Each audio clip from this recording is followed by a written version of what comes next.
पिछले एपिसोड में आपने देखा कि ऐश एक बर्फीले जगह पर आ जाता है जहां पर कॉम्बर्ग को उसके दोस्त मिल जाते हैं। ऐश अपने कॉम्बर्ग को उसके दोस्तों के साथ रिलीज करने का डिसाइड करता है, पर कॉम्बर्ग ऐश के साथ रहने का फैसला करता है। फिर आगे जाके ऐश अरेंज करता है चैंपियन को, जो कि थर्ड जिम लीडर था नॉर्डर्न रीजन का। ये एक 3-on-3 बैटल थी जहाँ पर ऐश का ग्रेनिंजा हार चुका है और आगे जाके कैप्टन का भी लैप्रेस हार जाता है। दोनों ही ट्रेनर्स के पास 2 पोकेमॉन बचे हैं। अब आगे कैप्टन अपने लैप्रेस को वापस बुलाता है और भेजता है मैमोस्वाइन को। ऐश भी अपने कॉम्बर को वापस बुला लेता है और भेजता है ब्लेजबर को। मैमोस्वाइन अर्थक्वेक अटैक का यूज करता है। ये सुपर इफेक्टिव था ब्लेजबर पे, जिससे उसको काफी डैमेज पड़ता है। ब्लेजबर अभी भी आइस बैटलफील्ड पर अच्छा बैलेंस नहीं बना पा रहा था, इसीलिए ऐश बोलता है कि आइस के 4 टुकड़े लो और अपने पैर के नीचे रखो। ब्लेजबर बिल्कुल इसी तरह से करता है। मैमोस्वाइन यूज करता है टेक डाउन अटैक का, बट स्केट करते हुए ब्लेजबर इसको डॉज कर लेता है। ब्रॉक ये देखकर शॉक हो जाता है कि ऐश की स्ट्रेटेजी काम कर रही है। ऐश अपने ब्लेजबर को इरप्शन अटैक यूज करने बोलता है, जो कि काफी पावरफुल था और ये सुपर इफेक्टिव होता है मैमोस्वाइन पर, जिससे उसको काफी ज्यादा डैमेज पड़ जाता है। दोनों ही पोकेमॉन्स के अटैक एक दूसरे पर सुपर इफेक्टिव थे, इसीलिए दोनों ही टक्कर की बैटल करते हैं और काफी ज्यादा वीक हो जाते हैं। लास्ट में मैमोस्वाइन यूज करता है टेक डाउन का,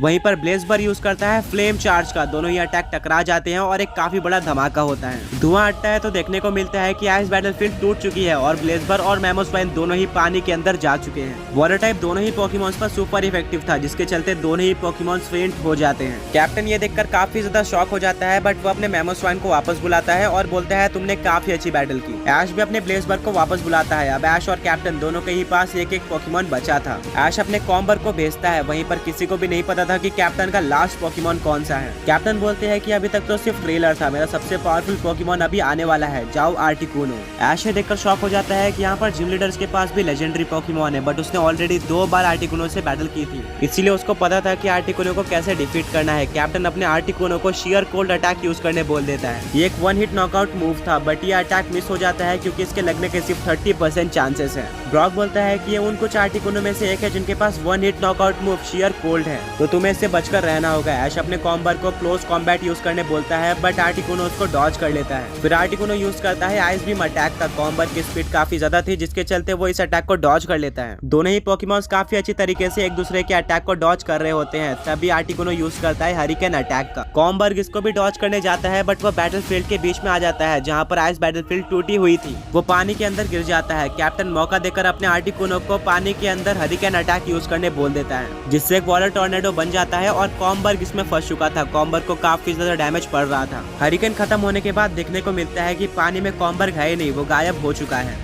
ऐश काफी ज्यादा सैड हो जाता है क्योंकि वो सिर्फ एक बैटल ही नहीं बल्कि अपना पोकेमॉन भी हार चुका था। पर तभी सरप्राइजिंगली कॉम्बर्ग आर्टिकुनो को नीचे वाले आइस को तोड़कर आर्टिकुनो के ऊपर कॉम्बैट आइस अटैक का यूज कर देता है, जो कि उसका स्ट्रॉन्गेस्ट अटैक था। इस अटैक से आर्टिकुनो को काफी डैमेज पड़ता है और वो जमीन पर गिर जाता है। ऐश बोलता है कि कॉम्बर्ग यही मौका है, एक और कॉम्बैट आइस का यूज करो, इससे आर्टिकुनो को और भी डैमेज पड़ता है। सबको लगता है कि आर्टिकुनो हार चुका है, पर तभी आर्टिकुनो खड़ा हो जाता है, बट वो उड़ नहीं पा रहा था। वो काफी इंजर्ड हो चुका था, बट कैप्टन के लिए वो इस बैटल को लड़ रहा था। कैप्टन बोलता है शेयर कोल्ड अटैक का यूज करो। Again 1 hit knockout move. Ash अपने कॉम्बर्ग को पानी के अंदर कूद जाने बोल देता है, जिससे वो इस अटैक को डॉज कर लेता है। और इस बार फिर से कॉम्बर्ग आर्टिकुनो के नीचे वाले आइस को तोड़कर आर्टिकुनो के ऊपर कॉम्बैट आइस का यूज करता है, जिससे आर्टिकुनो ऑलमोस्ट हार गया था, पर तभी वो शेयर कोल्ड का यूज कर देता है, जो कि कॉम्बर्ग पर लग जाता है। कॉम्बर्ग ज्यादा वीक नहीं था, बट ये एक 1 हिट नॉकआउट मूव था, जिससे कॉम्बर्ग जमीन पर गिर जाता है और आर्टिकुनो भी हार जाता है। दोनों ही टर्न्स के पास कोई पोकेमॉन नहीं बचे थे, यानी कि फाइनली ये पूरी बैटल एक टाई थी। कैप्टन और ऐश दोनों ही काफी शॉक हो जाते हैं। ब्रॉक बोलता है कि रूल्स के हिसाब से अगर एक जिम बैटल टाई हो जाती है तो चैलेंजर को हारा हुआ माना जाता है, यानी कि उसको एक रीमैच करना पड़ेगा जिम बैच जीतने के लिए।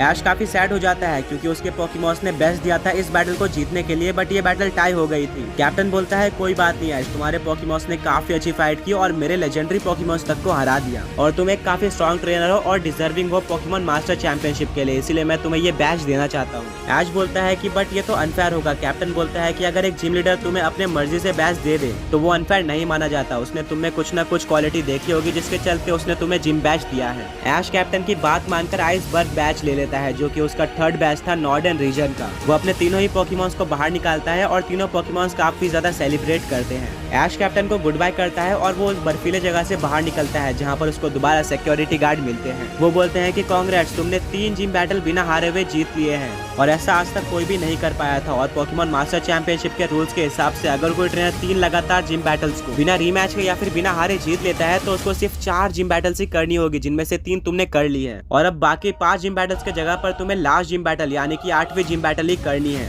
जिसको जीत कर तुम पोकेमॉन मास्टर चैंपियनशिप में क्वालिफाई कर सकते हो। बट वो जिम बैटल काफी ज्यादा हार्ड होगी। अब तुम अपने नॉर्डन पोकेमॉन्स को पीसी में डाल सकते हो और कोई लिमिट नहीं है, तुम कौन से भी पोकेमॉन्स को अपने टीम में ले सकते हो। ऐश अपने कॉम्बर्ग, ब्लेजबर और लुकारियो को पीसी में डाल देता है और उनके बदले अपने लेजेंडरी और मिथिकल पोकेमॉन्स यानी कि आर्सियस, हुपा और शाइनी म्यूटो को वापस बुला देता है। तीनों ही पोकेमॉन्स ऐश को दोबारा देखकर काफी खुश हो जाते हैं। ऐश भी अपने बेस्ट टीम को वापस पाकर काफी खुश हो जाता है। वो डिसाइड करता है कि वो एक दिन पूरा ट्रेनिंग में देगा।